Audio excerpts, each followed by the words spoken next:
দাম্পত্য জীবনে স্বামীকে আল্লাহ তাআলা কি দায়িত্ব দিয়েছে, তারপর স্ত্রীকে আল্লাহ তাআলা কি দায়িত্ব দিয়েছে, এবং দুইজনের আবার কালেকটিভ সম্মিলিত কিছু দায়িত্ব আছে, এগুলো আমরা শুনবো।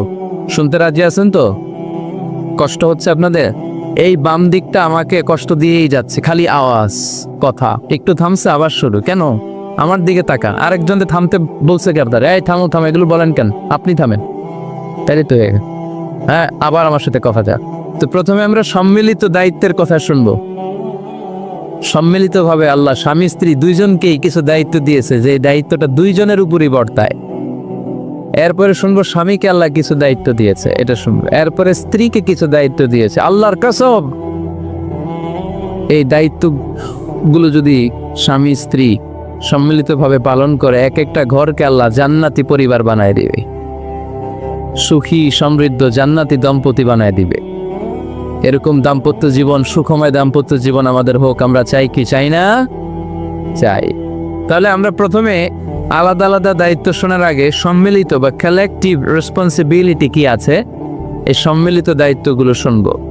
স্বামী স্ত্রীর দুইজনের কাঁধেই বর্তায় এরকম প্রথম দায়িত্ব হচ্ছে স্যাক্রিফাইস। দাম্পত্য জীবনের আসল খেলাটা হচ্ছে স্যাক্রিফাইসের খেলা। কিসের খেলা? স্যাক্রিফাইস। এটা লাগবে আমার বোনেরা, অথবা যুবতী বোনেরা, অথবা রিসেন্টলি বিয়ে হয়েছে এরকম বোনেরা। আজকে তো এক ভাই এসে দোয়া চাইল, হুজুর 3 দিন আগে বিয়ে হয়েছে আমার, একটু দোয়া করে দেয়। তারপর যুবক ছেলেরা, তোমরা যারা বিয়ে করনি করবা, খেয়াল করে শোনো, এগুলো কাজে লাগবে। স্যাক্রিফাইসটা খুব জরুরি।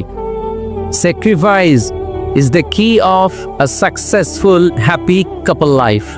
একটা সুখী দাম্পত্য জীবনের আসল চাবি হচ্ছে স্যাক্রিফাইস। আওয়াজ করে বলতে হবে, চাবিটার নাম কি? স্যাক্রিফাইস করতে হবে, একটু মানিয়ে নেয়া, একে অপরকে বোঝা, একটু ভালোবাসা, একটু মানিয়ে চলা, এটার নাম হচ্ছে স্যাক্রিফাইস। একে অপরকে বোঝার চেষ্টা করা, একটু মানিয়ে চলার চেষ্টা করা, একটু ভালো লাগা, একটু ভালোবাসা, সুখ দুঃখ ভাগাভাগি করে মিলেমিশে একাকার হয়ে যাওয়া, এটার নামই দাম্পত্য জীবন, ঠিক কি না? হ্যাঁ, এটার নামই দাম্পত্য জীবন। মিলেমিশে একাকার হয়ে যেতে হবে, স্যাক্রিফাইসের মানসিকতা অর্জন করতে হবে। একে অপরের দোষ ধরলে চলবে না, কারণ no one is perfect in this life. আপনি যে আপনার বউয়ের দোষ ধরতেছেন, আপনার দোষ নাই? কথা বলেন না কেন? আপনারও দোষ আছে না নাই? তো লিস্ট দুইভাবে করা যায়, একটা হচ্ছে দোষের লিস্ট, আর একটা হচ্ছে গুণের লিস্ট। দোষের লিস্ট বাদ দিয়ে আপনার স্ত্রীর মধ্যে আল্লাহ তাআলা কি কি গুণ দিয়েছে, এই গুণগুলোর লিস্ট করুন, দোষের লিস্ট নয়। দাম্পত্য জীবনটাই এমন, কখনো ঝগড়া, কখনো হাসাহাসি, কখনো মেঘ, কখনো বৃষ্টি, আছে না নাই? হয় না এরকম?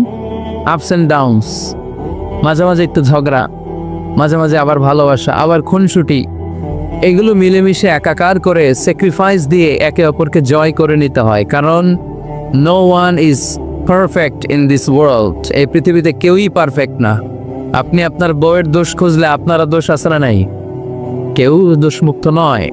এজন্য দোষ না খুঁজে আমরা স্যাক্রিফাইস করব। দাম্পত্য জীবনের এটাকে সুখী সমৃদ্ধ করার 1 নাম্বার চাবিকাঠি হচ্ছে স্যাক্রিফাইস। এইদিকে কয়েকটা আছে, এগুলো টান দেন, বসান বসান বসান বসান। এই যে লাল গেঞ্জি, এটার বসান, পিছনে সবুজ গেঞ্জি বসান, টাইনা বসান না, আমি বলছি বসান, টান দেন ওরে ধরে, টানেন সবাই মিলে, টান দেন ওরে। হ্যাঁ বসান, হ্যাঁ ধাক্কা মারেন, সাবাস, হ্যাঁ ঠিক আছে। এই বসাইতে পারেন, লাল গেঞ্জি চলে যাইতেস, ওরে ধরো, এই ঠিক আছে, বসছেও, ঠিক আছে, বস, ফাইন। আমার দিকে তাকান, বসে গেছে। কষ্ট পাইতেছেন আপনারা? কিছু শেষ করে দিয়ে দিলে তো ওঠা বসা কেন? সময় দিয়েছিলাম, ওই সময় যান না কেন? পুরো বাংলাদেশটা এরকম ক্যাওস, কেউ নিয়ম মানতে চায়, যেতে বলছি যায় না, এরপর কথা শুরু করছে, এখন ওঠা শুরু করছে। তো শৃঙ্খলা আপনি কোথায় কাজে লাগাবেন? এটা কোরআনের মাহফিল, এখানে নীতির কথা শোনানো হয়। তো এখানে যা চলবে সব নীতি মেনেই চালাতে হবে, ঠিক কিনা?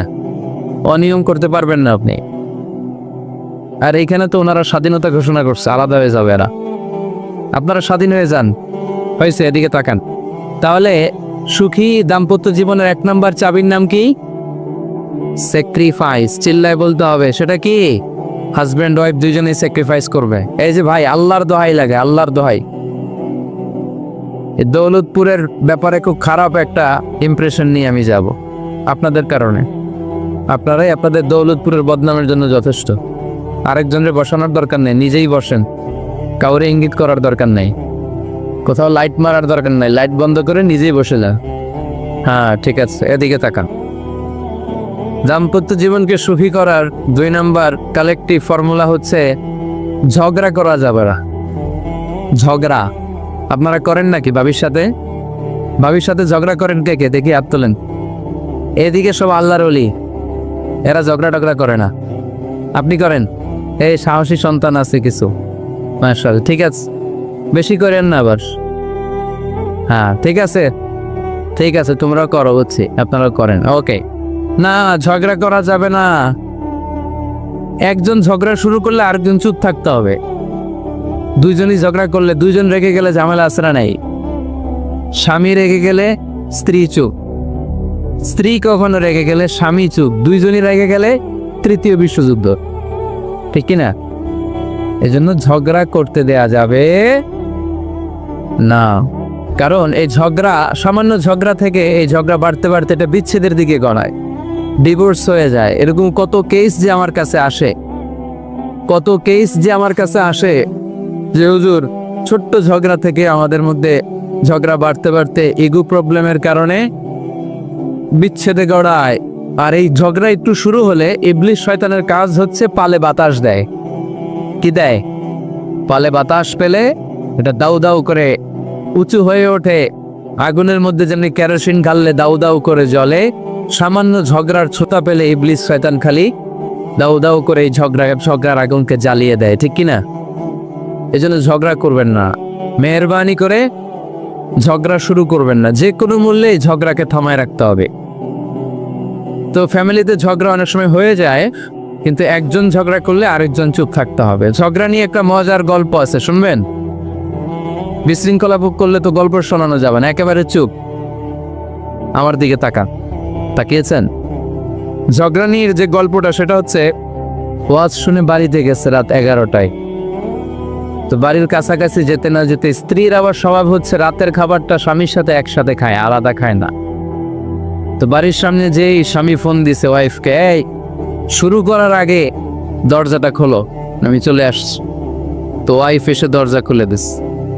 এবার স্বামী ঘরে ঢুকে বলে, শুরু করার আগে রাতের খাবারটা দিয়ে দাও টেবিলে, খেয়ে ফেলি।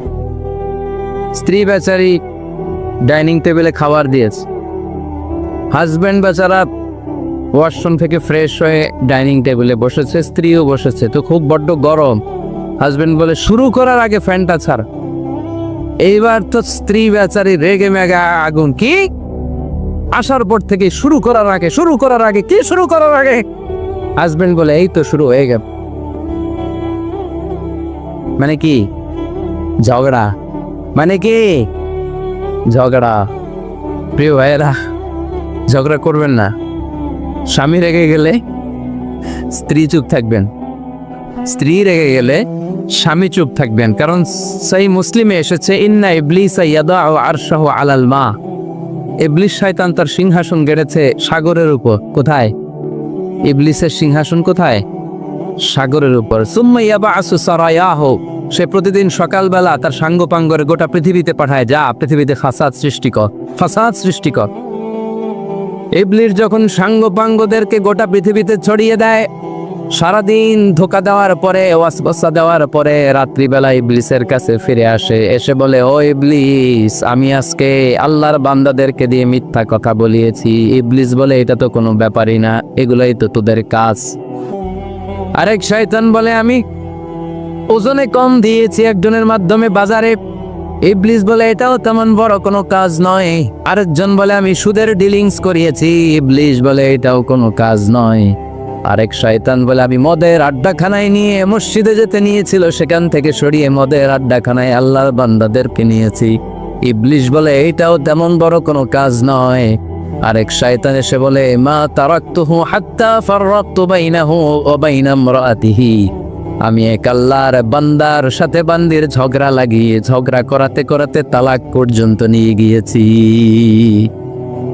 মা তারাকতুহু হাত্তা ফাররাকতু বাইনাহু ওয়া বাইনা ইমরাআতিহি, আমি এক ইমানদার পরিবারকে ধ্বংসের শেষ প্রান্তে নিয়ে গিয়েছি। সামান্য ঝগড়ার পরে আমি ওয়াসওয়াসা দিতে দিতে ঝগড়া বাড়াতে বাড়াতে তালাক পর্যন্ত নিয়েছি। ইবলিশ বলে, শাবাশ, তুই তো কাজের মতো কাজ করেছিস, আমার কাছে আয়, আমার কাঁধে ওঠ। ইবলিশ তখন ওই শয়তানকে কাঁধে নিয়ে নাচতে শুরু করে। নাউজুবিল্লাহ পড়বেন না? এজন্য ইমানদারদের সংসার ভেঙে খান খান হোক, এটা হলে ইবলিশ খুশি, আর ইমানদারের পরিবার টিকে থাকলে আমার আল্লাহ খুশি। আমরা কার খুশি চাই? এজন্য শয়তানরে খুশি হতে দেয়া যাবে না। ইমানদারদের পরিবারগুলো ঝগড়ার মাধ্যমে ভেঙে যাক, সব সময় শয়তানের মিশন এটা। আর ইমানদারদের পরিবারগুলো টিকে থাক, এটা আমার আল্লাহ সব সময় চায়। সুবহানাল্লাহ পড়ে। এজন্য দৌলতপুরের ভাইরা ঝগড়া করবেন না। ঝগড়া কিন্তু নবী রাসূলদের পরিবারেও ছিল, আল্লাহ রাসূল সাল্লাল্লাহু আলাইহি ওয়াসাল্লামের পরিবারেও ঝগড়া ছিল। এটা স্বাভাবিক, দাম্পত্য জীবনের খুব সিম্পল ইস্যু। একজন রাগ করলে আরেকজন থেমে যাবে। পারবেন? কি হলো, পারবেন না? আল্লাহর হাবিব সাল্লাল্লাহু আলাইহি ওয়াসাল্লামের সাথে আম্মা জান আয়েশার ঝগড়া হতো। মজার একটা হাদিস শুনে, সহিহ বুখারীর হাদিস, মুসনাদ আহমদ ইবনে হাম্বলও এসেছে এই হাদিসটা। আম্মা জান আয়েশার সাথে ঝগড়ার পর আম্মা জান আয়েশাও রাগ, আল্লাহ রাসূল সাল্লাল্লাহু আলাইহি ওয়াসাল্লামও রাগ। এখন রাগ মিটানোর দরকার আছে না নাই? আল্লাহ রাসূল সাল্লাল্লাহু আলাইহি ওয়াসাল্লাম বললেন, আয়েশা চলো মিটমাট করে ফেলি। সুবহানাল্লাহ কইবেন না? চলো মিটমাট করি। তো কারে ডাকবো মিটমাটের জন্য? ওমর রে ডাকি। আম্মা জান আয়েশা বলে, না, ওমর গলিফ, ওমর খুব মেজাজ ওয়ালা, আমার ডর লাগে মোট। তোমার আব্বারে ডাকি। আব্বারে ডাকে। আব্বারে ডাকেন। খুশি হয়ে গেছেন আম্মা জান আয়েশা রাদিয়াল্লাহু। আবু বকর রাদিয়াল্লাহু চলে আসলেন, দাঁড়ালেন। এবার বিষ্ণু ইসা ইসলাম বললেন, তাচাকাল্লিমিন আও আচাকাল্লাম, কি ঘটছে আমাদের মাঝে, তুমি বলবা না আমি বলবা? আম্মা জান আয়েশা বললেন, তাচাকাল্লামু আনতা ওয়ালা তাকুল ইল্লা হাক্কান, আপনিই বলেন, তবে সত্য ছাড়া মিথ্যা বললেন না। আবু বকর রাদিয়াল্লাহু তাআলা আনহু শুনে রেগে গেলেন, কি এ কেমন কথা তোমার? নবীকে উদ্দেশ্য করে তুমি বলছো সত্য ছাড়া মিথ্যা বলবেন না, নবী কখনো মিথ্যা বলবে নাকি? রেগে মেয়ের গায়ে মেরেছে একজন চোর খেয়ে আম্মা জান আয়েশা উল্টে করে গেলেন। সাইয়েদানা আবু বকর রাদিয়াল্লাহু তাআলা আনহু রেগে গড়বড় করতে লাগলেন, আবার মারার জন্য উদ্যত হলে আম্মা জান আয়েশা রাদিয়াল্লাহু তাআলা আনহু বাঁচার জন্য একবার বিশ্বনবীর পিছনে যে আশ্রয় নিলে। সুবহানাল্লাহ পড়বেন না? বিশ্বনবী সাইয়েদানা আবু বকরের সামনে দুই হাত মেলে ভেবে দাঁড়িয়ে গেলেন। আল্লাহর হাবিব যখন আম্মা জান আয়েশাকে বাঁচানোর জন্য দুই হাত উঁচু করে দাঁড়িয়ে গেলেন, সাইয়েদানা আবু বকর থেমে গেলেন। সাইয়েদানা আবু বকর এই পরিস্থিতি দেখে ঘর থেকে বের হয়ে ঘরের বাইরে দাঁড়ালেন। এবার আল্লাহর রাসূল সাল্লাল্লাহু আলাইহি ওয়াসাল্লাম আম্মা জান আয়েশাকে তুললেন, বললেন, ইয়া আয়েশা কাইফা রাআইতিনি আনফাসতুকি মিনার রাজুল, দেখলা নাকি কেমন করে আমি তোমার বাবার হাত থেকে তোমারে বাঁচালাম? আজকে আমি যদি সামনে দাঁড়িয়ে না বাঁচাতাম, তোমার বাবা তোমারে একেবারে মেরেই ফেলতো। সুবহানাল্লাহ পড়ে। দেখছো আয়েশা, আমি বাঁচাইলাম তোমারে, আমার সাথে ঝগড়া করো, আমি বাঁচাইলাম। এই কথা শুনে আম্মা জান আয়েশা রাদিয়াল্লাহু তাআলা লজ্জায় করে হেসে দিলে। সুবহানাল্লাহ পড়বেন না? এত আস্তে সুবহানাল্লাহ। লজ্জায় হেসে দিলেন। বিষ্ণু ইসা ইসলাম এবার হেসে দিলে। দুইজনের হাসাহাসি শুনে বাইরে থেকে আবু বকর রাদিয়াল্লাহু তাআলা আনহু হাসির আওয়াজ শুনে অবাক, কি রে এতক্ষণ যুদ্ধ, এখন আবার হাসি কেন? হাসে দেখার জন্য সাইয়েদানা আবু বকর রাদিয়াল্লাহু তাআলা আনহু ঘরের ভেতরে ঢুকলেন। ঢুকে দেখেন আম্মা জান আয়েশাও হাসে, বিশ্বনবীও হাসে, সাইয়েদানা আবু বকর হেসে দিলেন। আরশের উপর থেকে খুশি হয়ে গেলেন কে? এবার সাইয়েদানা আবু বকর বললেন, ইয়া রাসূলুল্লাহ, ইয়া হাবিবাল্লাহ, আশরিকানি ফি সিলমিকুমা কামা আশরাকতুমানি ফি হারবিকুমা। নবী গো, আপনাদের দুইজনের মধ্যে যুদ্ধ লাগলে যেমনি মিটমাট করার জন্য আপনি আমারে ডাকেন, আপনাদের এই আনন্দ গণ মুহূর্তগুলোতে শরীক হওয়ার জন্য মাঝে মাঝে আমারে ডাইকে। সুবহানাল্লাহ পড়েন। আপনাদের মধ্যে যুদ্ধ লাগলে সন্ধি করার জন্য যেমনি আমারে ডাকেন, আপনারা যখন আনন্দ ঘন পরিবেশে এরকম খুনসুটি করেন, হাসাহাসিতে মেতে ওঠেন, তখন একটু আমারে রাখেন। সুবহানাল্লাহ পড়বেন না? দেখেন, আল্লাহ রাসূল সাল্লাল্লাহু আলাইহি ওয়াসাল্লাম পৃথিবীর সবচেয়ে শ্রেষ্ঠতম মানুষ। উনাদের পরিবারেও ঝগড়া হতো, কিন্তু এই ঝগড়া কোনোদিন তালাক পর্যন্ত গিয়েছে? কথা বলেন না কেন? আল্লাহর হাবিব সাল্লাল্লাহু আলাইহি ওয়াসাল্লাম তার কোন স্ত্রীকে তালাক দিয়েছেন? প্রায় আম্মা জান আয়েশার সাথে রাগারাগি হতো। আল্লাহর হাবিব সাল্লাল্লাহু আলাইহি ওয়াসাল্লাম বলতেন, আয়েশা, কখন তুমি রেগে থাকো সেটাও আমি জানি, কখন তুমি আমার উপর খুশি থাকো সেটাও আমি জানি। ইয়া আয়েশা, ইন্নী লা আ'লামু ইযা কুনতি আন্নী রাদিয়া ওয়া ইযা কুনতি আলাইয়া গাদবা। আয়েশা, কখন রেগে থাকো তাও বুঝি, কখন খুশি থাকো তাও বুঝি। আম্মা জান আয়েশা বললেন, ইয়া রাসূলুল্লাহ, কেমনে বোঝেন? বিষ্ণু বললেন, তোমার দোয়ার বাক্যগুলো শোনো বুঝি। যখন তুমি আমার উপরে খুশি থাকো তখন দোয়ার সময় তুমি এভাবে বলো, ও রব্বি মুহাম্মদ, ও মুহাম্মাদের রব, আপনি আমাদের সব গুনাহ মাফ করে দেন। আর যখন তুমি আমার উপর রেগে থাকো তখন তুমি মুনাজাতের সময় বলো, ও রব্বি ইব্রাহিম, ইব্রাহিমের রব, আপনি আমাদেরকে ক্ষমা করে দেন। তার মানে যখন তুমি রেগে থাকো তখন দোয়ার সময় আমার নামটা মুখে নিতে চাও না। সুবহানাল্লাহ পড়েন। তখন তুমি দোয়ার সময় অন্য নবীর নাম নাও। আম্মা জানা এসে বললেন, ইয়া রাসূলুল্লাহ, মা হাজরু ইল্লা ইসমাক, আমি তো শুধু নামটাই সরাই, আমার মুখ থেকে কেবল আপনার নামটাই সরায় রাখি, আমার হৃদয় থেকে কখনো আপনারে সরাতে পারি না। আমার হৃদয় জুড়ে আপনি, মা হাজরু ইল্লা ইসমাক, নবী হে, আমি শুধু দোয়ার সময় রাগের মাথায় আপনার নামটা বাদ দিই, হৃদয় থেকে তো আপনারে বাদ দিতে পারি না। সুবহানাল্লাহ পড়বেন না? তার মানে নবীদের ফ্যামিলি তো ঝগড়া এগুলো হতো, কিন্তু এটা তালাক পর্যন্ত গড়াতো না, ঠিক কিনা? তাহলে এখন থেকে আমাদের এই স্লোগান নিতে হবে যে ঝগড়া করলেও আমরা ডিভোর্সের দিকে যাব না। পারা যাবে? আর একজন রেগে গেলে আরেকজনকে চুপ থাকতে হবে। ভাবি রেগে গেলে আপনি চুপ, ইনশাআল্লাহ। এই যারা বিয়ে করে না এরা ইনশাআল্লাহ, আর বাকিরা চুপচাপ। আওয়াজ করে পড়েন না ইনশাআল্লাহ। তাহলে প্রথমে স্যাক্রিফাইস, তারপর ঝগড়া করা যাবে না। 3 নাম্বার, দাম্পত্য জীবনের কোনো গোপন কথা অন্যের কাছে শেয়ার করা যাবে না। হাদিসে এসেছে, এটাকে বলা হয়েছে আযমুল আমানা, এটা সবচেয়ে বড় আমানত। যারা দাম্পত্য জীবনের একান্ত বিষয় কারোর সাথে শেয়ার করে তারা সবচেয়ে বড় কবিরা গুনাহ করে। আশারুন নাস বলেছেন বিশ্বনবী এদের, সবচেয়ে নিকৃষ্ট মানুষ। ইয়াউমাল কিয়ামতি মনজিলাতান, আল্লাহর কাছে কিয়ামতের দিন সবচাইতে নিকৃষ্ট হয়ে দাঁড়াবে ওই দম্পতি, ওই নারী কিংবা ওই পুরুষ, তুফদি ইলা যাওজিহি ওয়া ইউফদি ইলা যাওজিহা সুম্মা ইউনশিরু সিররাহা, তারা একান্ত সময়ে ফিজিক্যাল ইন্টিমেসিতে যা করে এটা পরে মানুষের কাছে বলে বেড়ায়, এরকম আছে না নাই?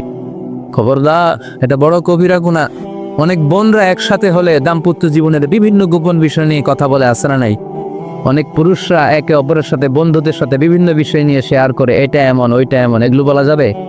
আসিবাউ হারাম, দাম্পত্য জীবনের সব বিষয়, স্বামীর সব বিষয় স্ত্রীর কাছে আমানত, স্ত্রীর সব বিষয় স্বামীর কাছে আমানত রেখেছে কে?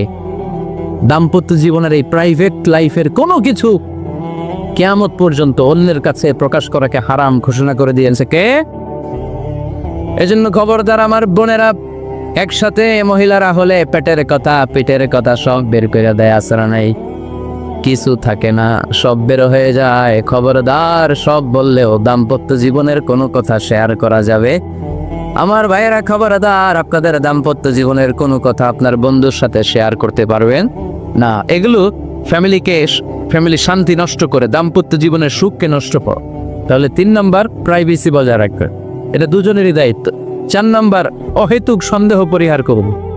অনেক স্ত্রী আছে হাজবেন্ডের খালি সন্দেহ করে, ওদিকে তাকাই লেখেন, ওই মেয়ের দিকে তাকাই লেখেন, মোবাইল দেখি, মোবাইল দাও, ফেসবুকের পাসওয়ার্ড দাও, ঢুইকা দেখি মেসেঞ্জারে কার সাথে চ্যাট করছ, এই অফিসের ফাইল দেখি, এই এটা দেখি, এই তোমার ইনবক্স চেক করবো, এদিকে দাও, আছে না নাই? এই সন্দেহ ঘরটারে জাহান্নামের টুকরা বানিয়ে ছেড়েছে। অহেতুক সন্দেহ করবেন না। আবার ভাইরা ভাবিদেরকে অহেতুক সন্দেহ করবেন, এই ওদিকে গেলা কেন, ওদিকে তাকাইলা কেন, এটা করলা কেন, ওইটা করলা কেন, দেখি তোমার মোবাইল, তোমার মোবাইলের গ্যালারি দেখি, লক করে রাখছো কেন, লক খোলো, আছে না নাই? অহেতুক সন্দেহ ফ্যামিলিটারে জাহান্নামের টুকরা বানিয়ে দেয়। হ্যাঁ, ভ্যালিড কোনো অপরাধ যদি স্বামী করে ফেলে, ভ্যালিড কোনো অপরাধ যদি স্ত্রী করে ফেলে, পরকীয়ার কোনো বিষয় যদি প্রমাণিত হয়, বসেন, কনসাল্ট করেন, একে অপরের সাথে কথা বলেন, জিজ্ঞেস করেন। কিন্তু অহেতুক, আমি অনেক ফ্যামিলি এরকম দেখেছি, আমার কিছু বন্ধুকেও আমি দেখেছি যে এদের অবস্থা খুব খারাপ, খালি সন্দেহ করে, আছে না নাই? এই সন্দেহের রোগটা বড় রোগ, এই রোগ থেকে বেরিয়ে আসতে হবে। অহেতুক সন্দেহ করা যাবে না। 5 নাম্বার, হাজব্যান্ড ওয়াইফের দায়িত্ব হচ্ছে একে অপরের সহযোগী হতে হবে, সহকর্মী। আল্লাহর জান্নাত পাওয়ার ক্ষেত্রে একে অপরের সহযোগী। আপনি একা জান্নাতে যাবেন, ভাবি জাহান্নামে, এটা আপনি চান? জি না, আওয়াজ নাই আমগো গলায়। আপনি এটা চান? ভাবি একা জান্নাতে যাবে, আপনি যাবেন না, এটা ভাবি চায়? চায় না। তাহলে গেলে একসাথেই যান না, একসাথেই যান। একসাথেই যাবেন, আলাদা না। এজন্য আল্লাহর আনুগত্যে, আল্লাহর ইবাদতে, দাম্পত্য জীবনে একে অপরের সহযোগী হতে হবে। স্বামী ভুল করলে স্ত্রী সুন্দর করে শুধরে দিবে, স্ত্রী ভুল করলে স্বামী শুধরে দিবে। ফজরের সময় স্ত্রী হাজবেন্ডকে ডেকে দিবে, উঠতে না চাইলে ঠান্ডা পানির ছিটা দিবে। কারণ জান্নাতে একা যাওয়া যাবে না, গেলে দুইজনই যাব। কথা কয় না? দুইজনেই জান্নাতে যাওয়ার দরকার আছে না নাই? যত বেশি আপনারা আল্লাহর আনুগত্যে আগাতে পারবেন, তত আপনাদের মহাব্বত বাড়ায় দিবে কে? এই যে হাজবেন্ড ওয়াইফের ভালোবাসাটাকে বলে লাভ পিরামিড। কি pyramid? Love pyramid, like triangle, ত্রিভুজ আকৃতি। হাজবেন্ড ওয়াইফের ভালোবাসাটা ত্রিভুজ আকৃতি। The closer the couple comes to Allah, the closer they comes to each other. Husband wife যত বেশি আল্লাহর কাছে যাবে, তারা নিজেরাও নিজেদের তত কাছে যাবে। হাজবেন্ড ওয়াইফ আল্লাহ সম্পর্ক থেকে যত দূরে সরে যাবে, তারা নিজেরাও নিজেদের থেকে তত দূরে সরে যাবে। ঠিক কিনা? ত্রিভুজ চিনেন আপনারা? হ্যাঁ, এ জিওয়, কয়েকজন জিওয়। আপনারা ত্রিভুজ চিনেন না? ঠিক আছে, ত্রিভুজের কয় কোণা? 3 কোণা। এই যে এরকম লাভ পিরামিড, 3 কোণা। এই উপরের কোণায় আল্লাহর অবস্থান, আর এই কোণায় স্বামী, এই কোণায় স্ত্রী। তো তারা আল্লাহর দিকে যত যাবে, নিজেরাও তত কাছে যাবে। আর তারা আল্লাহর সম্পর্ক থেকে যত দূরে চলে যাবে, নিজেদের মধ্যে দূরত্ব বাড়তে থাকে। ঠিক কিনা? পিরামিডটা বুঝতে পারছেন? ত্রিভুজ আকৃতির সম্পর্কটা লাভ পিরামিড এরকম 3 কোণা। উপরের কোণায় থাকে আল্লাহ, এদিকে স্বামী, এদিকে স্ত্রী। তারা যদি আল্লাহর কাছে উভয়ে যেতে চায়, উভয়ে কাছাকাছি আসতেছে না? কথা বলেন না কেন? আর আল্লাহর আনুগত্য ইবাদত থেকে দুইজন যদি দূরে সরে যায়, তাহলে দুজনের দূরত্ব বাড়িয়ে দেয় কে? এজন্য স্বামী হবে স্ত্রীর সহযোগী, সহকর্মী। নামাজের সময় একে অপরকে ডেকে দিবেন, মোবাইলে অ্যালার্ম দিয়ে রাখবেন। স্বামী স্ত্রীরে ডাকেন, স্ত্রী স্বামীরে ডাকেন। স্বামী স্ত্রীকে কোরআন তেলাওয়াত শোনাবেন, স্ত্রী স্বামীরে কোরআন তেলাওয়াত শোনাবেন। ফ্যামিলিটারে জান্নাতি ফ্যামিলি বানায় দিবে কে? তার এই 5টার দায়িত্ব কালেকটিভ রেসপন্সিবিলিটি, স্বামীর উপরও বর্তায়, স্ত্রীর উপরও বর্তায়। এগুলো মেনে চললে দাম্পত্য জীবন সুখকর করে দিবে কে? মনোযোগ আছে? কষ্ট হচ্ছে? এবার আমরা হাজবেন্ডের দায়িত্ব শুন। হাজবেন্ডের প্রথম দায়িত্ব হচ্ছে, হাজবেন্ড হচ্ছে caretaker of the family, in charge, protector. আর রিজালু কাওয়ামুনা আলান নিসা। আল্লাহ বললেন স্বামী হলো তার স্ত্রীর ইনচার্জ, প্রোটেক্টর। স্ত্রীকে সুরক্ষা দিবে, স্ত্রীকে টেক কেয়ার করবে, স্ত্রীর দায়িত্বে থাকবে। এই দাম্পত্য জীবনের দুইজনের সংসারকে, সংসারের মধ্যে স্বামীকে দায়িত্বশীল বানিয়েছে কে? পুরুষ দায়িত্বশীল। পুরুষ কখনো নারীর ক্ষতি করে না, সুপুরুষ নারীর ক্ষতি করে না। ঠিক কিনা? গোটা পুরুষ সমাজ নারী সমাজের সুরক্ষা দিবে। যেগুলো নারীকে একান্তে পেলে রেপ করে, যে ঢাকা বিশ্ববিদ্যালয়ে একটা রেপের ঘটনা ঘটছে না, যে এই বেয়াদবটা এই কাজ করেছে, এটা কি পুরুষ না কুপুরুষ? এটা কি সুপুরুষ না কুপুরুষ? সুপুরুষ নারীর প্রোটেকশন দেয়, নারীর টেক কেয়ার করে, তার ইনচার্জ, তার দায়িত্বশীল। দাম্পত্য জীবনে অর্থনৈতিক যত দায় দায়িত্ব আছে, সব আল্লাহ তাআলা পুরুষের কাঁধে দিয়েছে। কার কাঁধে? এই দাম্পত্য লাইফে নারীর কোনো অর্থনৈতিক দায় দায়িত্ব নারীর কাঁধে আল্লাহ দেয় নাই। এই জন্য সব অর্থনৈতিক দায়িত্ব পুরুষের ঘাড়ে। 4টা অর্থনৈতিক দায়িত্ব আছে। পুরুষ নারীকে মহারণা দিবে, পুরুষ নারীকে খাবারের ব্যবস্থা করবে, পুরুষ নারীকে পোশাকের ব্যবস্থা করবে, পুরুষ নারীর জন্য রেসিডেন্সিয়াল ব্যবস্থা করবে। ঠিক কিনা? ওয়াতুন নিসা صدقاتهن نحلا فإن طبن لكم عن شيء منه نفسا فكلوه هنيئا مريئا। সুবহানাল্লাহ পড়ে। সব স্বামীদেরকে আল্লাহ ডেকে বললেন, ও স্বামীরা শোনো শোনো, বিয়ের পর সাথে সাথে স্ত্রীর কাছে তুমি মোহরানা আদায় করে দাও। মোহর দেয়া নফল নাকি ফরজ? জোরে বলেন। তোমরা কি দাও? সিলটি বুলা মোহরানা দা? হ্যাঁ, মোহরানা দিতা নাকি যৌতুক খাইতা? ফিতা করতা? হ্যাঁ, কি দিব? মোহরানা দিব। মোহরানা দেয়াকে ফরজ করেছে কে? আল্লাহ। তো মোহর দিতে টাকা লাগে না? এই টাকার দায়িত্ব পুরুষের ঘাড়ে দিছে কে? 2 নম্বর দায়িত্ব, আলাল মাউলুদি লাহু রিজকুহুন্না ওয়া কিসওয়াতুহুন্না বিল মা'রুফ। স্বামী স্ত্রীর জন্য খাদ্যের ব্যবস্থা করবে, পোশাকের ব্যবস্থা করবে। তিন নাম্বার ওয়াসকিনুহুন্না মিন হাইসু সাকানতুম মিন ওয়াজদিকুম, নিজের সামর্থ্যের মধ্যে থেকে স্ত্রীর জন্য রেসিডেন্সিয়াল একটা এরিয়ার ব্যবস্থা করে দিবে। সুবহানাল্লাহ পড়ে। তাহলে অর্থনৈতিক দায়িত্বের মধ্যে চারটা: মহারানা দেয়া, মিলস খাবারের ব্যবস্থা করা, মানে ফুডিং অ্যান্ড ক্লোথিং পোশাকের ব্যবস্থা করা, সর্বশেষ রেসিডেন্সিয়াল ব্যবস্থা করা। এই যে অর্থনৈতিক সব দায়িত্ব, খরচ যেখানেই আছে সব দায়িত্বগুলো পুরুষের কাঁধে দিল কে? চিল্লায় বলেন কে? খরচের সবকিছু আল্লাহ তাআলা পুরুষের কাঁধে নিয়েছে। এটা হচ্ছে পুরুষের ফিনান্সিয়াল দায়িত্ব। এবার দাম্পত্য জীবনে পুরুষের নন ফিনান্সিয়াল কিছু দায়িত্ব আল্লাহ তাআলা দিয়েছে, এগুলো আমরা শুনি। এদিকে ওঠাওটি করলেন কে কে দেখি? আটকান, এদেরকে আটকান, ধরেন ধরেন, এদেরকে ধরেন। এবার দাম্পত্য জীবনে নন ফিনান্সিয়াল পুরুষের যে দায়িত্ব আছে সেটা আমরা শুনবো। এক নাম্বার দায়িত্ব হচ্ছে স্বামীর উচিত স্ত্রীর সাথে ভালো আচরণ করা। ভালো আচরণ করেন তো আপনারা? জি হয়, এই শুধু উনি করে, বাকিরা খিতা কর্তা, মারামারি কর্তা নি, খিতা কর্তা। হ্যাঁ, সালাম দিবেন, স্ত্রীকে কি দিবেন? আল্লাহ বললেন ওয়া আশিরুহুন্না বিল মারুফ, স্ত্রীর সাথে কোমল ভাষায়, ভালো শব্দে, ভালো বাক্যে ভালো কথা বলো। স্ত্রীর সাথে খারাপ আচরণ করো না। স্ত্রীকে দেখলে তুমি মুচকি হাসি দাও। অনেক স্বামী আছে কখনো স্ত্রীকে দেখলে মুচকি হাসি দেয় না, চেহারাটা বাংলা পাঁচের মতো এরকম করে রাখে, আছে না নাই? দৌলতপুরের লোকের অবশ্য অনেক ভালো, এই যে সবার মুখে হাসি, মুচকি হাসি। হাসেন তো, মুচকি হাসি দেন তো একটা।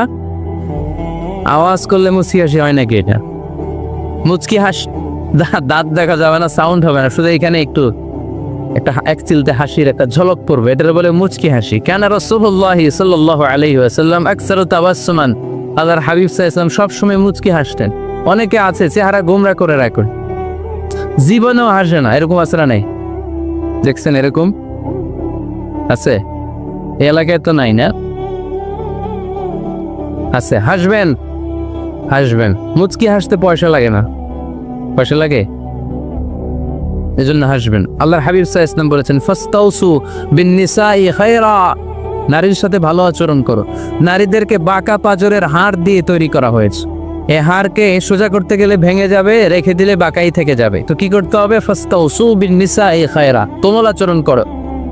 আবার আল্লাহর হাবিব সাল্লাল্লাহু আলাইহি ওয়াসাল্লাম বললেন রিফকাম বিল কাওয়ারিদ, নারীদেরকে কাচের তৈজসপত্র বাসনের সাথে, গ্লাসের সাথে আল্লাহর হাবিব সাল্লাল্লাহু আলাইহি ওয়াসাল্লাম তুলনা করলেন। কাচের তৈজসপত্র, কাচের গ্লাস, কাচের প্লেট যেমনি আস্তে তুলতে হয়, আস্তে রাখতে হয়, নারীদের সাথে এরকম কোমল আচরণ করার আদেশ দিয়েছে কে?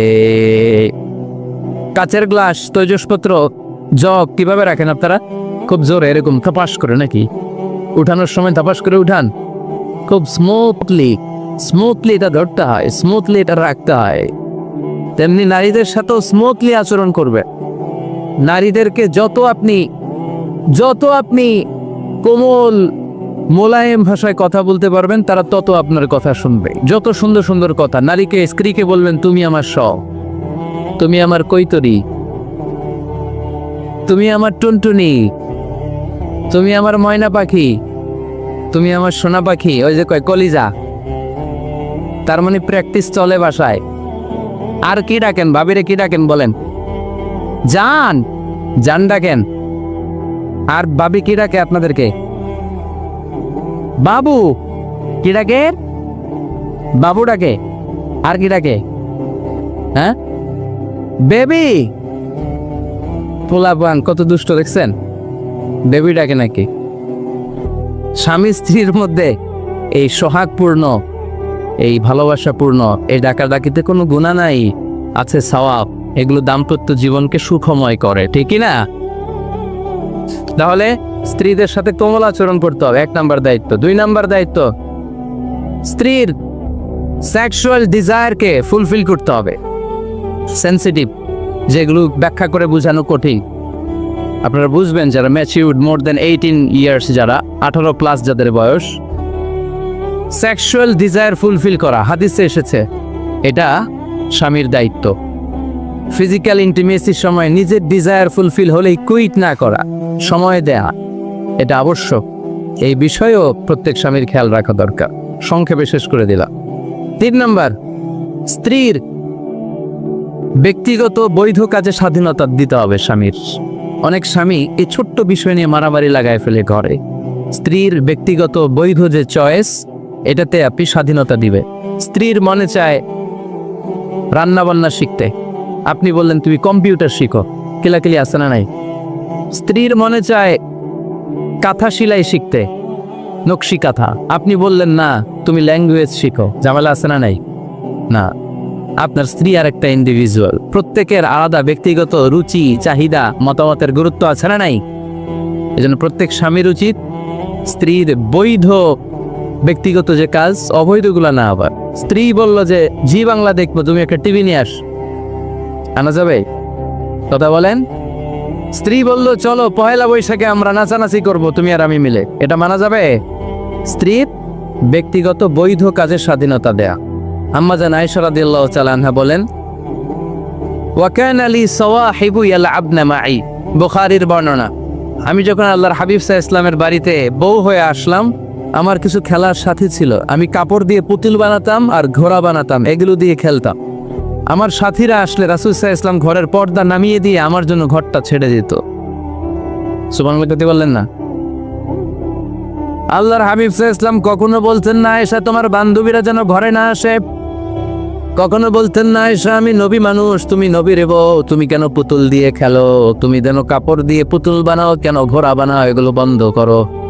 কোনদিন বিশ্বনবী আম্মা জান আয়েশা রাদিয়াল্লাহু তাআলা আনহার পুতুল খেলায় বাদ সাধেন নাই, সাথীদের সাথে খেলাধুলায় কখনো বাধা দেন নাই। সুবহানাল্লাহ পড়ে। ছোট্ট মেয়েদের জন্য কাপড়ের পুতুল দিয়ে খেলাধুলা করা এটা জায়েজ, কারণ ছোট্ট মেয়েরা দেখবেন পুতুল বানায়, এটারে দুধ খাওয়ায়, এটার জন্য রান্না করে, এটারে গোসল করায়। এটাকে ছোট্ট মেয়েদের জন্য পুতুল খেলা জায়েজ রাখা হয়েছে এজন্য, কারণ তারাই কিছুদিন হবে এই প্রজন্মের মা। তাদের সন্তানদেরকে কেমন করে লালন পালন করবে তার একটা প্র্যাকটিস খেলার ছলেই ছোটবেলায় হয়ে যায়। সুবহানাল্লাহ পড়েন। এজন্য 3 নম্বর দায়িত্ব স্ত্রীর ব্যক্তিগত হালাল যে কাজগুলো আছে, তার ব্যক্তিগত এই ভালো কাজগুলোতে আপনার স্বাধীনতা দিতে হবে, বাধা দেয়া যাবে না। 4 নম্বর দায়িত্ব স্ত্রীর প্রশংসা করবেন। কি করবেন? প্রশংসা। আমরা খালি দোষ খুঁজি, তোমার রান্না ভালো না, তোমার চেহারা ভালো না, তোমার বাপ ভালো না, তোর মা ভালো না, তোর 14 গোষ্ঠী খারাপ, আছে না নাই? তো এই বেডি আপনারা ভালোবাসবে? এই বেডি তো আজীবন আপনার বদনাম করবো, ঠিক কি না? কোনোদিন তারে আপনি প্রশংসা করলেন না, প্রশংসা করবে। স্ত্রীর চেহারার প্রশংসা করেন, যে তুমি সুন্দর, তুমি সুন্দরী, এরকম বলেন, খুশি হবে না? হ্যাঁ, তুমি সুন্দর তাই চেয়ে থাকি, সে কি মোর অপরাধ? কোনো অপরাধ নাই, ইচ্ছা মতো গাইতে থাকেন স্ত্রীর শানে গান, সব আসারা নাই। তবে শুধু স্ত্রীকে শোনানো যাবে, ভাবিরে শোনানো যাবে, শালিরে শোনানো যাবে, পাশের বাড়ির কাউরে শোনানো যাবে? দেখেন ইসলাম কত চেক এন্ড ব্যালেন্স। স্ত্রীকে আপনি গান শোনান, কোনো গুনাহ নাই, আছে শুধু সওয়াব। তাহলে 4 নম্বর পয়েন্ট হচ্ছে এপ্রিসিয়েশন। সারাদিন এই মহিলাটা ফজরের পর থেকে উঠে ঘর গুছায়, মশারিগুলো খোলে, বিছানা পরিষ্কার করে, বাচ্চাদেরকে ক্লিন করে, স্কুলের টিফিন রেডি করে দেয়, বাচ্চাদেরকে স্কুলে যেতে দেয়, আপনার জন্য খাবার রেডি করে, কাপড় ধোয়, ঘরের সবাইকে দেখভাল করে। একদিনও আপনি তার এপ্রিসিয়েশন করলেন? এরকম ডাকাইত স্বামী আছে না নাই? দৌলতপুরে নাই, এখানে সব ভালো। এপ্রিসিয়েট করবেন, আমরা ভুলে যাই, একটা থ্যাঙ্কস দিতে ভুলে যাই, একটা জাযাকিল্লাহ, আল্লাহ তোমাকে জাযা দেখ, এটাও বলি না। এদিকে তাকান, বলবেন তুমি সুন্দরী, তুমি অনন্যা, তুমি সুস্নিগ্ধা, তুমি প্রিয়ম্বদার, তুমি সুহাসিনী, তুমি সুকেশিনী, তুমি সুভাষিনী, তুমি অসূর্যম পোষ্যা, মেঘে কালো কেশ, কাজল কালো চুল, হরিণের মতো ডাগর ডাগর দুবি তোমার চোখ। আহা হা, যে পোলাপান খুশি হয়ে গেছে, আহা হা, ওর মুখস্থ রাখতেছে, বলবে এগুলা, বিয়ে করে নেই কিন্তু এখনো। তো জায়গা মতো বলবা, গার্লফ্রেন্ডে বলো না। আবার কাকে বলবা? স্ত্রীকে। কাকে? স্ত্রীকে। পারা যাবে না? একটু এপ্রিসিয়েশন দেওয়া যাবে না ওনাদেরকে? একটু প্রশংসা করবেন। প্রশংসা পেলে নারীরা বড্ড খুশি হয়। যদি আপনি বলেন যে তোমার রান্নাটা আজকে অসাধারণ হয়েছে, দেখবেন আরেক বাটি আইনা দিতেস, খাইতে পারতেছে না, এরপর পাতে তুলে দেয়, আরেকটু খাও, আরে খাও না, আছে না নাই? ওই যে প্রশংসা করছেন, খুশি হয়ে গেছে তো। আপনি 10,000 টাকার বান্ডিল দিয়ে আপনার বউকে যখন খুশি করতে না পারবেন, রান্না মজা হয়েছে এইটা বলে আপনি অনেক বেশি খুশি করতে পারবেন। আল্লাহর হাবিব সাল্লাল্লাহু আলাইহি ওয়াসাল্লাম কখনো স্ত্রীদের রান্নার বদনাম করেনি। সুবহানাল্লাহ পড়বেন না? আওয়াজ করে পড়েন সুবহানাল্লাহ। আজ থেকে স্ত্রীর সৌন্দর্যের প্রশংসা করবেন, কাজের প্রশংসা করবেন, রান্নার প্রশংসা করবেন, এপ্রিসিয়েশন দিবেন। পারবেন তো? রান্নার প্রশংসা নিয়ে মজার একটা গল্প আছে, শুনতে চান? তো উঠতে শুরু করলেন যে, হ্যাঁ এখন আর কে কারে ধরবে, অনেকে উঠে গেছে। 2টার দিকে যারা বসা, প্রায় আমার মাহফিলগুলোতে এই সমস্যা হয়। গাইবান্ধাতে আমি গেলাম, জিজ্ঞেস করলাম কখন আসছেন, কয় ফজর পরে আসছি। তো ফজর পরে আসছেন, এত আগে আসছেন কেন? কয় জায়গা পাবো না এইজন, লক্ষ লক্ষ মানুষ, কে কাকে নিয়ন্ত্রণ করবে? লক্ষ লক্ষ মানুষ। আমার জীবনে এত বড় প্যান্ডেল আমি কথা বলি নাই। এরা সকাল থেকে বসে আছে, পেশাব আটকে রাখছে, এটা ক্ষতিকর না? এরা আজারিকে দেখার পরে এত ওঠা আরম্ভ করছে, দেখাইছি, কয় দেখে গেছি হুজুর, এরপরে চলে যাচ্ছে। তা আপনাদের কি অবস্থা এরকম? হ্যাঁ, আচ্ছা ঠিক আছে। তো রান্নার প্রশংসা নিয়ে যে মজার গল্পটা আপনাদের শোনাতে চাই, এদিকে তাকান, মনোযোগী হন। আমার ওয়াজ শুনে এক লোক মনে মনে নিয়ত করছে যে আয় রে, জীবনে তো রান্নার প্রশংসা করলাম না, আজকে রান্নার প্রশংসা করব। তো মাহফিল শেষে বাসায় গেছে, স্ত্রী তাকে খাবার দিয়েছে, স্বামী খাবার খায় আর মিটি মিটি হাসে। স্ত্রী বলে, এক মাহফিল শুনে আসছো, রাত বাজে 12টা, খাচ্ছ ভালো কথা, হাসো কেন? তো স্বামী বলে, হাসি এর কারণ হচ্ছে তোমার রান্নাটা আজকে এত মজা হয়েছে না জীবনে, আজকে বাড়াই বাড়াই পেতেছে, তো জীবনে এত মজার রান্না খাই নাই। রান্না মজা হয়েছে শুই না, স্ত্রী তো রেগে গেছে, কি গত 10 বছর ধরে তোমারে রান্না করে খাওয়াই, একদিনও রান্নার প্রশংসা করলা না, আর আজকে পাশের ঘরের ভাবি একটু গরুর গোশতের তরকারি পাঠাইছিল বাটিতে করে, পাশের ঘরের ভাবি একটু আমাদের বাড়িতে তরকারি পাঠাইছিল, তো ওই তরকারি দিয়েই তোমাকে খাবার দিছে, আজকে রান্না টান্না আমি করি নাই। তো ওই বেটির রান্না তোমার এত ভাল লাগছে, এই 10 বছরে একদিনও কইলা না, আজকে এটা কইলা, খাও খাও, তোমার মজার খাও, আর রান্ধুম না। তো প্রশংসা করলে বুঝে শুনে করবেন, একটু এনশিওর হবেন যে রান্নাটা করছিল কে, তা না হইলে কিন্তু ঘরে চুলায় আগুন জ্বলবে না, টানা রোজা রাখা লাগবে, ঠিক কিনা? তো 4 নম্বর গেলে এপ্রিসিয়েশন, একটু এপ্রিসিয়েশন দিবে। আল্লাহর হাবিব সব সময় স্ত্রীদের প্রশংসা করতেন। সেই বুখারীর বর্ণনা, আল্লাহর হাবিব বলেন, ইন্না ফাদলা আয়েশা আলান নিসা কাফাতলি সারিদ আলা সাইরিত তাম। আরব ভূখণ্ডের মধ্যে সব খাবারের উপরে সারিদ খাবার যেমনি সেরা, দুনিয়ার সব নারীদের মধ্যে আমার আয়েশা তেমনি সেরা। সারিদ একটা খাবার আছে। আমি যখন মিশরে পড়তাম আল আজহার ইউনিভার্সিটিতে, আমাদের ইউনিভার্সিটিতে সরকারের পক্ষ থেকে সরকারিভাবে খাবার দেয়া হতো। আমাদের খাবারের খরচ বহন করতেন ওমানের সুলতান কাবুস। এই গত 3-4 দিন আগে ইন্তেকাল করেছেন। নাম শুনছেন আপনারা?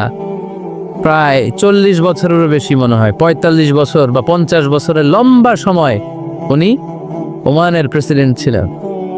উনি আমাদের খাবারের খরচটা বহন করতেন। কিছুদিন আগে ইন্তেকাল করেছেন। আমরা ওনার জন্য দোয়া করি, আল্লাহ তাআলা এই সুলতান কাবুসের জীবনের গুনাহগুলো মাফ করে নেই, ওনার সমস্ত খেদমত আল্লাহ কবুল করে নেই। তো আমাদের আল আজহার ইউনিভার্সিটির হোস্টেলে ঈদের দিন একটা খাবার দিত, এটার নাম ছিল সারিদ। রুটি আর গোশত এগুলোকে ম্যাশড করে একটা স্তর বানাতো, এটা কেটে কেটে আমাদেরকে দিত, এটাকে বলে সারিদ। আরব দেশে সবচেয়ে দামি খাবার। আমাদের দেশে যেমনি পোলাও, হ্যাঁ, গরুর রেজালা, রোস্ট, এগুলো খুব উন্নত খাবার ধরা হয়, বিয়েতে সার্ভ করা হয়। আরব দেশে ওইটাকে বলে সারিদ, শ্রেষ্ঠ খাবার। আল্লাহর হাবিব বললেন, সব খাবারের মধ্যে যেমনি সারিদ সেরা, নারিকুলের মধ্যে তেমনি আমার আয়েশা সেরা। দেখেন কেমনে এপ্রিসিয়েট করতেন। আম্মা জান আয়েশাকে তিনি সব সময় আদর করে হামায়রা বলে ডাকতেন। হামায়রা মানে লাল সুন্দরী বউ। কি সুন্দরী? আম্মা জান আয়েশা রেগে গেলে গাল দুটো আনার ফলের মতো লাল হয়ে যেত, এজন্য ডাকতেন ও আমার লাল সুন্দরী বউ। সুবহানাল্লাহ কইতে পারলেন না? আবার আম্মা জান খাদিজাতুল কুবরা তাহেরা রাদিয়াল্লাহু তাআলা আনহার ব্যাপারে বলতেন ইন্নী কদ রুজিকতু হুব্বাহা। সহিহ মুসলিমের বর্ণনায় তিনি বলতেন খাদিজার ভালোবাসা আল্লাহ তাআলা আমার হৃদয়ে রিজিক হিসেবে দিয়েছে। আওয়াজ করে পড়েন আল্লাহু আকবার। তো এই জন্য এপ্রিসিয়েট করবেন। 5 নাম্বার হচ্ছে আপনার ভালোবাসা স্ত্রীকে প্রকাশ করুন। এক ছাদের নিচে আজীবন বসবাস, 20 বছর হয়ে গেছে এদের সংসার, একদিনও মুখ ফুটে বলতে পারে নাই তোমারে ভালোবাসি। কে কে পারছেন দেখে হাত তোলে, হাত অর্ধেক তুলে আবার নামায়, ভেজাল আছে ঠিক কিনা? ভালোবাসি বলছিলেন? কারে বলছিলেন? ভাবিকে না গার্লফ্রেন্ডকে? হ্যাঁ, স্ত্রীকে বলবেন, নিজের স্ত্রীকে বলবেন আই লাভ ইউ। কি বলবেন? কথা বুঝে না বোধহয়। কি বলবেন? সবাই বলেন কি বলবেন? মুরব্বী একজনও কয় না, কয় এতদিন কইছি না অহনো কম না। বলবেন, ভালোবাসা প্রকাশ করবেন। স্ত্রীরা এটা খুব চায়, স্বামীর পক্ষ থেকে এই খুনসুটিগুলো খুব পছন্দ করে। আপনি আজকে যে বলেন দেখবেন ফ্যামিলির সুখ বাড়তে শুরু করছে। সুনানে তিরমিজির বর্ণনা দেখেন, বিশ্বনবী যে আই লাভ ইউ বলতো তার দলিল শুনেন। সাহাবারা জিজ্ঞেস করলেন ইয়া রাসূলুল্লাহ মান আহাব্বুন নাসি ইলাইক, ও নবী কারে সবচেয়ে বেশি ভালোবাসেন? Who do you love the most? নবী কাকে সবচেয়ে বেশি লাভ করেন আপনি? সাহাবারা প্রশ্ন করলেন ইয়া রাসূলুল্লাহ কাকে লাভ করেন বেশি? আল্লাহর হাবিব সাল্লাল্লাহু আলাইহি ওয়াসাল্লাম বললেন আয়েশা, আয়েশা রে। সুবহানাল্লাহ কইবেন না? সাহাবারা বললেন ওমিনার রিজাল, পুরুষদের মধ্যে কারে বেশি পছন্দ করেন? বিশ্বনবী বললেন আবুহা, আয়েশার বাবা রে। সাইয়েদনা আয়েশা রাদিয়াল্লাহু তাআলা আনহার বাবার নাম কি? আবু বকর। কি নাম? আবু বকর। আল্লাহ হাবিব সাল্লাল্লাহু আলাইহি ওয়াসাল্লাম বললেন সবচেয়ে বেশি লাভ করি আয়েশাকে। সাহাবারা বললেন ওমিনার রিজাল, পুরুষদের মধ্যে কারে বেশি লাভ করেন? আল্লাহর হাবিব সাল্লাল্লাহু আলাইহি ওয়াসাল্লাম বললেন আয়েশার বাবা রে। সুবহানাল্লাহ পড়েন। আম্মা জান আয়েশাকে বিশ্বনবী এত ভালোবাসতেন, আম্মা জান আয়েশা পেয়ালার যেইখানে ঠোঁট লাগিয়ে দুধ পান করতেন, বিশ্বনবী পেয়ালার ওই জায়গাটা খুঁজে খুঁজে ওই জায়গায় ঠোঁট লাগিয়ে দুধ পান করতে। আম্মা জান আয়েশা রাদিয়াল্লাহু তাআলা আনহা গোশত খেয়ে হাড্ডি চষে হাড্ডিটা রেখে দিলে বিশ্বনবী আম্মা জান আয়েশার চষা হাড্ডিটা মুখে নিয়ে আবার চষতে শুরু করে দিতেন। পড়েন সুবহানাল্লাহ। দুইজন একসাথে এক বালতি থেকে পানি নিয়ে গোসল করতেন। পড়েন আল্লাহু আকবার। তাহলে এভাবে ভালোবাসা প্রকাশ করতে পারবেন তো? 6 নাম্বার স্বামীর দায়িত্ব হচ্ছে গৃহস্থলী ছোটখাটো যে কাজ আছে এই কাজগুলোতে হেল্প করা। আমরা অনেক সময় এগুলোর লজ্জা মনে করি। আল্লাহর হাবিব সাল্লাল্লাহু আলাইহি ওয়াসাল্লাম ওদের মডেল। আল্লাহর হাবিব সাল্লাল্লাহু আলাইহি ওয়াসাল্লাম ঘরের কাজে সাহায্য করতে। আপনারা এভাবে ওটা শুরু করলেন, বউকা বসেন বসেন বসেন, শেষ করে দিচ্ছি আর 10 মিনিট, বসেন। আল্লাহর হাবিব সাল্লাল্লাহু আলাইহি সাল্লাম ঘরের কাজে সাহায্য করতেন। আপনারা ঘরের কাজে সাহায্য করেন তো? আম্মা জান আয়েশা বলেন বিশ্বনবী নিজ হাতে জুতা সেলাই করেছেন, নিজ হাতে জামা সেলাই করেছেন। মুসনাদে আহমদ ইবনে হাম্বলের বর্ণনা, আল্লাহর রাসূল সাল্লাল্লাহু আলাইহি ওয়াসাল্লাম দুধ খেতে মন চাইলে নিজ হাতে ছাগলের দুধ দহন করেছেন। সুবহানাল্লাহ। নিজে আটার খামির বানাতেন, আম্মা জান আয়েশা চুলায় সেকা দিতেন। আবার আম্মা জান আয়েশা রাদিয়াল্লাহু তাআলা আনহা আটার খামির বানাতেন, বিশ্বনবী এটা চুলায় সেকা দিতেন। সুবহানাল্লাহ পড়ে। দুধ খেতে চাইলে নিজ হাতে বিশ্বনবী ছাগির ওলান থেকে দুধ দহন করে আম্মা জান আয়েশার কাছে এনে দিয়ে দিতেন। সুবহানাল্লাহ পড়ে। তাহলে ঘরের কাজে সহায়তা করবে, ঘরের কাজে সহায়তা। 7 নাম্বার হালাল এন্টারটেইনমেন্ট, হালাল বিনোদন। এটা ইসলাম জায়েজ রেখেছে। অনেকে আমরা বিনোদনটাকে হারাম মনে করি, এরকম আছে না নাই? হ্যাঁ, বিনোদন 2 ধরনের, একটা হারাম এন্টারটেইনমেন্ট আর একটা হচ্ছে হালাল এন্টারটেইনমেন্ট। আম্মা জান আয়েশা রাদিয়াল্লাহু তাআলা আনহাকে নিয়ে মরুভূমিতে দৌড়াদৌড়ি করতে, ভাবির সাথে দৌড়াদৌড়ি করছেন কারা কারা? দেখি হাত তোলা। হ্যাঁ, দৌড়াদৌড়ি করছেন কোথায়? যৌতুকের লেগে হেতিরে দৌড়াইছেন? হেতি বাসাল্লাই দিছে দৌড়, এই দৌড়াদৌড়ি না। আম্মা জান আয়েশা রাদিয়াল্লাহু তাআলা আনহার সাথে বিশ্বনবী মরুভূমিতে দৌড়াদৌড়ি করেছেন, বলেছেন আয়েশা দেখো কে কার আগে ওই খেজুর বাগান ধরতে পারে, তুমি আগে না আমি আগে। একবার বিশ্বনবী জিতলে তার 7 বছর পরে প্রথমে আম্মাজান আয়েশা রাদিয়াল্লাহু তাআলা আনহা ওই দৌড়ে জিতলেন। তার 7 বছর পরে বিশ্বনবী জিতে আম্মাজান আয়েশাকে হারায় দিলেন। পড়েন সুবহানাল্লাহ। ঈদের দিন আম্মাজান আয়েশাকে হাবাসি সাহাবাদের তীর আর বল্লম দিয়ে যে খেলা চলতেই খেলা দেখাতেন। সুবহানাল্লাহ পড়েন। বিশ্বনবী খেলা দেখাতেন আম্মাজান আয়েশাকে। এই হচ্ছে স্বামীর দায়িত্ব। হালাল এন্টারটেইনমেন্ট আপনি করতে পারবেন। হাদা মা ওয়াদার রহমান, ফেরেশতারা বলবে এইটাই সেই দিন যেটা বিশ্বাস করো না এই দুনিয়াতে। ওয়াজ নসিহত হইলে তো তোমরা মানতা না, বলতা এগুলো কিছু নাই। আজকে সেই দিন। সাদাকাল মুরসালুন, রাসূলুল্লাহ সত্যই বলেছেন ওই দিন মানুষ চাক্ষুষ কিয়ামতকে অবলোকন করবে। 9 নম্বর শিক্ষা হচ্ছে তখন আল্লাহ তাআলা বিচার প্রতিষ্ঠিত করবেন। ওই বিচারে আল্লাহ কাউকে ঠকাবেন না। বলে তো আল্লাহর বিচারে কোনো পার্সিয়ালিটি আছে? কোনো ঘুষ দেওয়ার সিস্টেম, স্বজনপ্রীতি আছে না? এই কথা আল্লাহ বলেছেন সূরা ইয়াসিনের 54 নম্বর আয়াতে, ফালিয়াউমা লা তুযলামু নাফসুন শাইআ, কোনো জুলুম হবে না। ওয়া তুজজাউনা ইল্লা মা কুনতুম তা'মালুন, যে যা করেছো ওইটারই প্রতিদান পাবে। এমন না যে আপনি করছিলেন খুব ভালো কিন্তু আপনি পান নাই, এটা হবে না। যার যে রিওয়ার্ড পাওয়ার কথা ওইটাই পাবেন, কারণ আল্লাহ জুলুম করেন না। ওমা আনা বিযাল্লামিন লিল আবিদ, আল্লাহ বলে আমি ওর বান্দার প্রতি বিন্দু পরিমাণ জুলুম করি না। ওয়া নাদউ মাওয়াজিনাল কিসতা লিয়াউমিল কিয়ামা ফালা তুযলামু নাফসুন শাইআ, সেদিন আমি ন্যায় বিচারের মানদণ্ড স্থাপন করব, ওখানে একটা চুল ফেললেও এটা ওজন নয়। ফামাইয়া আমাল মিসকালা যাররাতিন খায়রান ইয়ারা ওয়া মাইয়া আমাল মিসকালা যাররাতিন শাররান ইয়ারা, অনুপরিমাণ ভালো করলেন ভালো পাবে। এই যে সে লিল্লাহি তাকবীর বলছে, সওয়াব হয়েছে না? সে ওই দিন আমল নামায় দেখবে কিরে অমুক এক মাহফিলের মধ্যে আমি লিল্লাহি তাকবীর বলছিলাম, এইটার এতগুলা সওয়াব। তারপরে যে আপনারা আল্লাহু আকবার বলছেন, এতে সওয়াব হয়েছে না?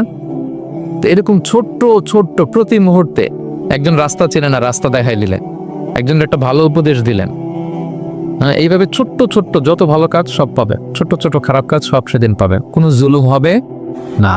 আচ্ছা, 10 নম্বর শিক্ষা হচ্ছে যারা জান্নাতে যাবে, জান্নাতের একটা ফিচার হচ্ছে মেজর ফিচার, জান্নাতে যে জান্নাতীরা যা চাবে তাই পাবে, কোনো না নাই সেখানে, যার যেটা মনে চায়।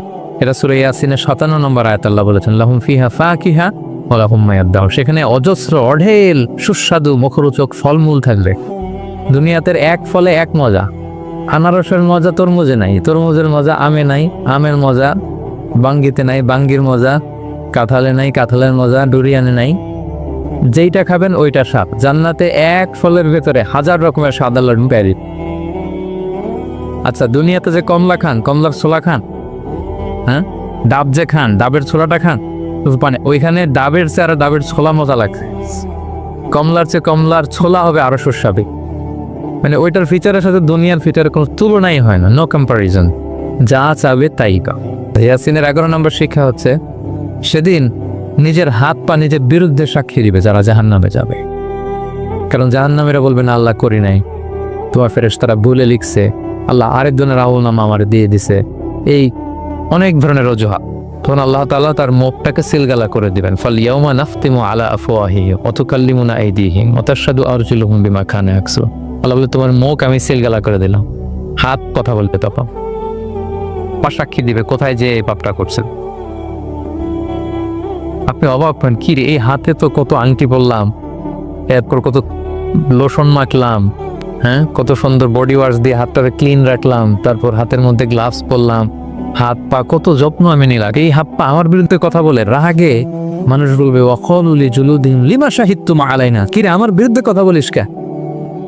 তো হাত পা বলবে ক্বালু আনতাকানাল্লাহ আল্লাযী আনতাকা কুল্লা শাই, ওই আল্লাহ আজকে আমাকে কথা বলার সুযোগ দিয়েছে, যে আল্লাহ চাইলে যে কাউকে যে কোনো সৃষ্টিকে কথা বলার সুযোগ দিয়ে থাকে। পাথরকে আল্লাহ জবান দিতে পারে, দিয়েছে না। রাসূল সাল্লাল্লাহু আলাইহি ওয়াসাল্লাম মক্কার শিয়াবের মধ্য দিয়ে যখন হাঁটতেন অনেক পাথর রাসূল সাল্লাল্লাহু আলাইহি ওয়াসাল্লামকে সালাম দিয়ে বলেছেন আসসালামু আলাইকা ইয়া নবী আল্লাহ, আল্লাহর নবী আপনাকে সালাম। কে দিয়েছে সালাম? পাথর। মরা খেজুর গাছ কে দিয়ে উঠেছে? নবীর জন্য। তার মানে এগুলোর ভেতরে প্রাণের সঞ্চার করেছে কে? সেদিন হাতের ভেতরে আল্লাহ তাআলা কথার শক্তি দিবেন। আপনার হাত আপনার বিরুদ্ধে, পা বিরুদ্ধে, আপনার বডি আপনার বিরুদ্ধে সাক্ষী দিবে। খবরদার, অতটুকু পাপ করি যতটুকু পাপের শাস্তি বহনের ক্ষমতা আমার আছে, একটু হিসাব মিলিয়ে নেই আমরা। 12 নম্বর লেসন হচ্ছে যে আমরা শক্তিশালী হই, ছোট থেকে বড় হই, এরপরে আবার দুর্বল হয়ে যায়। আল্লাহ বলেন ওমান নুআম্মির নুনাক্কিসু ফিল খালকি আফালা ইয়াকিলুন। আমি যখন কারো বয়স বাড়িয়ে দেই তাকে আবার দুর্বল করে দেয়। এটাই জীবন চক্র। দেখেন শৈশব দিয়ে শুরু, তারপর কৈশোর, তারুণ্য, যৌবন। যৌবনের কথা চিন্তা করে তো বেশিরভাগ যুবক কি শক্তি গায় না, যা খায় ওইটাই হজম হয়ে যায়। ওভারটাইম করতে পারি, লাগাতার কাজ করতে পারি, মানে অনেক ক্যাপাসিটি। কিন্তু সেই আপনি যখন 60, 70, 80-তে যাবেন আর করা যায়, তখন একটা লাঠি লাগে। কি লাগে? আরো বাড়লে 90 যখন হয়ে যায়, 100, তখন যে ছোট বাচ্চারা ওরা যা বলতেছে এরকম, ওরা যেরকম বোঝে না ওইরকম বোঝে না। বাচ্চাদেরকে দিকে খাবার দিলে দেখবেন যে এদিক দিয়ে পড়তেছে। মসজিদ ওই মুরব্বীরও এরকম, বাচ্চাদের প্যাম্পাস পরানো লাগে, যেখানে রাখে পেশাব পায়খানা, মুরব্বীরাও এরকম 90, 80 এদেরও পরানো লাগে, এদেরও আর কন্ট্রোলটা থাকেন। তাহলে দেখেন this is our life cycle. এভাবেই তারুণ্য, যৌবন, প্রৌঢ়ত্ব, এরপর আবার পার্থক্য। আল্লাহ বলে এরপরও তোমরা বুঝবে না। যদি আল্লাহ বুঝাতে চাইলেন যে আল্লাহ এক দেহে এত রূপ আনতে পারে, সে আল্লাহকে আবার তোমাদেরকে জীবিত করতে সক্ষম না? কারণ এই সূরার মূল কথা হচ্ছে পুনরুজ্জীবন, রেসারেকশন। আল্লাহ বারবার ঘুরিয়ে ফিরিয়ে নানা আয়াত দিয়ে বুঝাতে চাচ্ছেন যে আমি তোমাদেরকে আবার পুনরায় জীবিত করতে পারি। মুমিন, কাফের সবার জন্য তিনি সতর্ককারী। সুবহানাল্লাহ পড়েন। সূরা আলাক নাজিল হলো, তারপর সূরা মুদ্দাসসির নাজিল হলো। আল্লাহ বললেন ইয়া আইয়ুহাল মুদ্দাসসির কুম ফাআনজির, কুম ফাআনজির, stand up and warn your people. বিশ্বনবী ওহির ভার সহ্য করতে না পেরে কাঁপুনি এসে গেল, শীত লাগছিল, তিনি চাদর গায়ে দিলেন। আল্লাহ বললেন ইয়া আইয়ুহাল মুদ্দাসসির, হে চাদরওয়ালা, কুম ফাআনজির, স্ট্যান্ড আপ, ফাআনজির, ওয়ার্ন করো, সতর্ক করো। সুবহানাল্লাহ। ওই যে বিশ্বনবী স্ট্যান্ড আপ, দাঁড়ালেন আর সতর্ক শুরু করলেন, এন্তেকালের আগ পর্যন্ত আর বসতে পারেন নাই। ওই যে দাঁড়ালেন, দাঁড়িয়েই রইলেন, উম্মাকে সতর্ক করেই গেলেন, করতেই থাকলেন। আওয়াজ করে পড়েন আল্লাহু আকবার। ওয়া আনজির আশীরাতাকাল আকরাবিন যখন নাজিল হলো, বিশ্বনবী সাফা পাহাড়ের চূড়ায় উঠে গেলেন, ডাকতে আরম্ভ করলেন ও আমার বংশের লোকেরা, ও আমার সম্প্রদায়ের লোকেরা, আমি যদি বলি পাহাড়ের পেছনে একদল ঘোড়সাওয়ার তোমাদেরকে আক্রমণ করার জন্য রেডি হয়ে আছে, ও আমার মক্কাবাসী, আমার কথা তোমরা বিশ্বাস করবা নাকি? সবাই এক বাক্যে বলে দিল বিশ্বাস করব। সুবহানাল্লাহ। ও আমার মক্কাবাসী, আমি যদি বলি পাহাড়ের পেছনে একদল ব্যাটালিয়ন তোমাদেরকে অ্যাটাক করবে, আমি বললে বিশ্বাস করবা? মক্কাবাসী কি উত্তর দিয়েছিল জানেন? এত হেভি ওয়েটফুল একটা কথা বলেছিল। তারা বলেছিল অবশ্যই বিশ্বাস করব, কারণ মা জাররাবনা আলাইকা ইল্লা সিদকা, আমরা জীবনে কোনোদিন তোমার মুখে মিথ্যা শুনি নাই। সুবহানাল্লাহ কইবেন না? ও মিয়া, যে এলাকায় আপনি জন্মগ্রহণ করলেন, আপনার শৈশব, কৈশোর, আপনার তারুণ্য, আপনার যৌবন যেখানে কাটালেন, ওই এলাকার লোকেরা যদি এক বাক্যে বলে তুমি যা বলবা তাই বিশ্বাস করব, কারণ তোমারে তো মিথ্যা কইতে শুনি নাই। মা জাররাবনা আলাইকা ইল্লা সিদকা, we have never ever witnessed a single lie from you, আমরা জীবনে একটা মিথ্যা তোমার মুখ থেকে শুনি নাই। সুবহানাল্লাহ বলেন। দেখেন এই কথার মাধ্যমে এক বাক্যে বিগত 40 বছরের সার্টিফিকেশন হয়ে গেছে। কথা বলেন ঠিক কিনা? বিগত 40 বছর আমার নবী মক্কায় কেমন লাইফ লিড করেছেন, এক বাক্যে সার্টিফিকেশন, মা জাররাবনা আলাইকা ইল্লা সিদকা। তখন বিশ্বনবী বললেন ফা ইন্নী নাযীরুল লাকুম বাইনা ইয়াদাই আযাবিন শাদীদ, যদি আমার কথা বিশ্বাস করো তাহলে জেনে রাখো, যদি মূর্তি পূজা আর এই শিরকি কর্মকাণ্ড ছেড়ে না দিয়ে এক আল্লাহর পথে ফিরে না আসো, কঠিন আযাব তোমাদের জন্য অপেক্ষা করছে। আওয়াজ করে পড়েন আল্লাহু আকবার। ফাইন্নী নাযীরুল লাকুম বাইনা ইয়াদাই আযাবিন শাদীদ, ভয়ঙ্করতম শাস্তি তোমাদের জন্য অপেক্ষা করেছে, আমি সেই শাস্তির সতর্কতা দিতে এসেছি। তাহলে বিশ্বনবীর আরেকটা বৈশিষ্ট্য, তিনি সতর্কতাকারী। সুবহানাল্লাহ, তিনি সতর্ককারী। উম্মাকে রিমাইন্ডার দিতে এসেছেন, ওয়ার্নিং দিতে এসেছেন। আবার জাহান্নামীরা যখন জাহান্নামে যাবে, ফেরেশতারা ডেকে বলবে ও কপাল পোড়া জাহান্নামীরা, জাহান্নামে কেন ঢুকলা? দুনিয়ার বুকে কি তোমাদেরকে সতর্ক করার জন্য কেউ আসে নাই? কুল্লামা উলকিয়া ফিহা ফাউজুন সাআলাহুম খাযানাতুহা আলাম ইয়াতিকুম নাযীর। সুবহানাল্লাহ পড়েন। আলাম ইয়াতিকুম নাযীর, কোন সতর্ককারী আসে নাই? বিশ্বনবী নাযীর হয়ে, সতর্ককারী হয়ে পৃথিবীতে আসলেন। তিনি জাহান্নামের ব্যাপারে উম্মাকে সতর্ক করেছেন। জান্নাতকে যেমনি তিনি চমকপ্রদভাবে উম্মার সামনে পোট্রে করেছেন, চিত্রায়িত করেছেন, ঠিক অনুরূপভাবে ভয়ঙ্কর জাহান্নামকেও তিনি এই উম্মার সামনে পোট্রে করেছেন। জাহান্নামকে কিভাবে বিশ্বনবী উম্মার সামনে পোট্রে করলেন, চিত্রায়িত করলেন, শুনতে মনে চায়? সিলেটবাসী শুনতে মনে চায়? জান্নাতের কথা শুনে যেমনি জান্নাতে যাওয়ার ব্যাপারে আপনারা আগ্রহী হয়েছেন, জান্নাতের নাজ নেয়ামতের কথা শুনে, জান্নাতের ফিচার শুনে যেমনি জান্নাতে যাওয়ার ব্যাপারে আমরা উদ্বেলিত হয়েছি, উচ্ছ্বসিত হয়েছি, জাহান্নামের কথা শুনলে কিন্তু আমাদের কলিজা কেঁপে উঠবে। কিভাবে বিশ্বনবী পোট্রে করলেন? বিশ্বনবী বলেন, নারুকুম হাযিহিল্লাতী ইউখিদু ইবনু আদম জুজউন মিন ৭০ জুজআন মিন হাররি জাহান্নাম। ও আমার উম্মতেরা, তোমরা যে রান্নাঘরে যে আগুন দিয়ে রান্না করো, তোমরা কি ভেবেছো জাহান্নামের আগুন ওই রান্নাঘরের আগুনের মতো না? আপনারা কিচেনে যে রান্না করেন, রান্নাঘরের আগুন আর জাহান্নামের আগুন তো একই না? সিলেটের ভাইয়েরা বুঝে থাকলে উত্তর দেন। কিচেনের রান্নাঘরের আগুন আর জাহান্নামের আগুন এক না? একরকম? বিশ্বনবী বলেন, জুজউন মিন ৭০ জুজআন মিন হাররি জাহান্নাম। জাহান্নামের আগুন দুনিয়ার আগুনের চেয়ে কমপক্ষে ৭০ গুণ বেশি তেজওয়ালা।